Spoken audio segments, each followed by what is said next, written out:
Hello everyone and welcome to This Week in Crime News. Today we have a series of developments from across Japan, ranging from a hammer attack at a university campus to a surge in special fraud cases. Let's dive right in.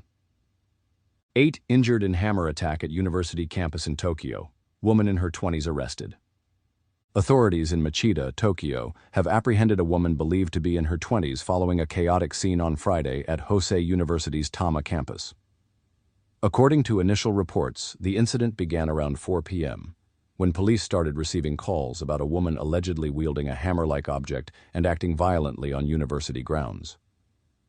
University staff managed to intervene and restrain the suspect, who is reportedly a student. Early indications suggest that 8 or up to 10 people, including students, were injured in the disturbance, though all are said to be conscious. Medical teams are still assessing the severity of their injuries. The Tokyo Metropolitan Police Department is currently on site, working to piece together what led to the attack. Stay tuned for further updates as this story develops. In our next headline, a high-profile case involving organized crime and nuclear material has taken a significant turn. Yakuza leader pleads guilty in U.S. court to conspiring to sell nuclear material. A high-ranking member of Japan's Yakuza criminal organization pleaded guilty this week in a U.S. federal court to conspiring to sell nuclear material sourced from Myanmar. Prosecutors say the defendant, identified as 60-year-old Takeshi Ebisawa, planned to use profits from the materials sale to fund an illegal arms deal.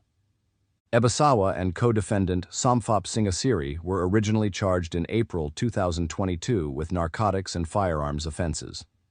Additional charges were filed against Ebisawa in February 2024, alleging he conspired to sell weapons-grade nuclear material and large quantities of heroin and methamphetamine, while also arranging to acquire military hardware, including surface-to-air missiles, for an armed insurgent group in Myanmar.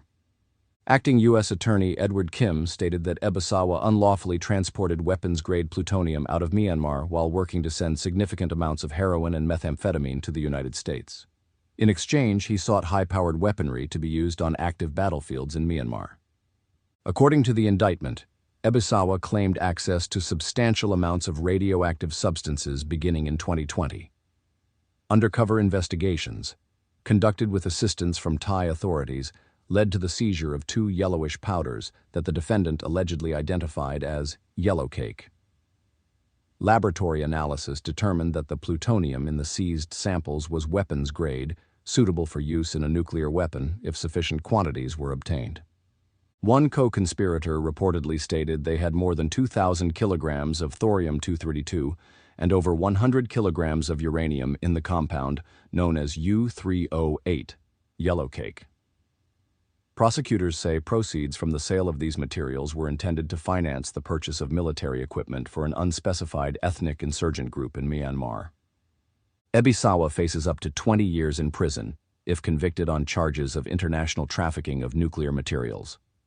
Officials describe him as a leader of the Yakuza, a global criminal network frequently linked to large-scale narcotics and weapons trafficking. The date of his sentencing has not yet been announced, and it will be determined by the presiding judge. Now let's turn to a tragic domestic case involving a mother and daughter. Daughter allegedly kills mother staying over. During Japan's year-end holidays, 80-year-old mother found with hands, feet, mouth bound with tape. Police on Thursday arrested a 56-year-old woman on suspicion of attempted murder after she allegedly tied her 80-year-old mother's hands and feet and covered her mouth with tape. The elderly woman was taken to a hospital but was pronounced dead shortly afterward. Investigators say the suspect admitted to restraining her mother, but claimed her intention was only to calm her down, not to kill her. The incident reportedly began around 11 p.m. on Wednesday at the suspect's home, when a disagreement between the two escalated. The suspect's husband discovered his mother-in-law unconscious on the living room sofa, still bound, and immediately called for an ambulance.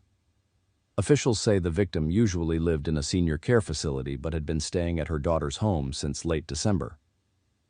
Police are continuing to look into the circumstances that led to her death. Shifting gears, there's another disturbing case in Tokyo involving a suspected staged suicide. Trio, who allegedly orchestrated co-worker's death, rearrested in Tokyo.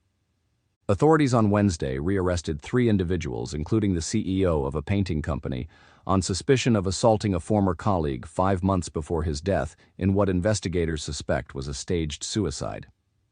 According to police, the victim, 56-year-old Osamu Takano, endured years of repeated abuse from the suspects, leaving him physically and mentally unable to defend himself. Investigators believe he was forced into a railway crossing in December 2023, where he was fatally struck by a train. Police uncovered new evidence of this long-term mistreatment while examining the circumstances surrounding Takano's death, leading to the latest arrests. The investigation remains ongoing. Finally, we move on to a major concern in Tokyo involving fake arrest warrants and staggering financial losses. Special fraud issuing false arrest warrants via Line app. Surges in Tokyo last year. Damages amount to 4.1 billion yen. Tokyo.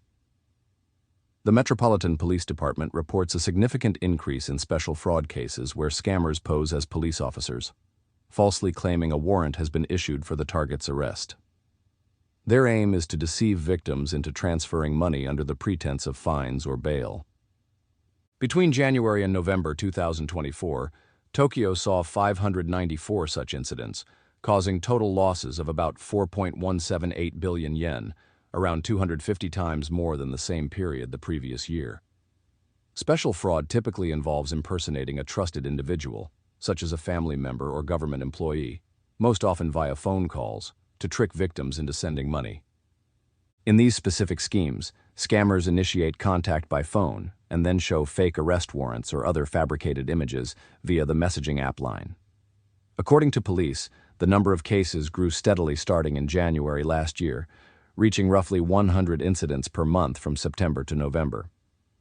These crimes accounted for nearly 30% of all special fraud cases, equivalent to around 11.8 billion yen in losses during the same time frame.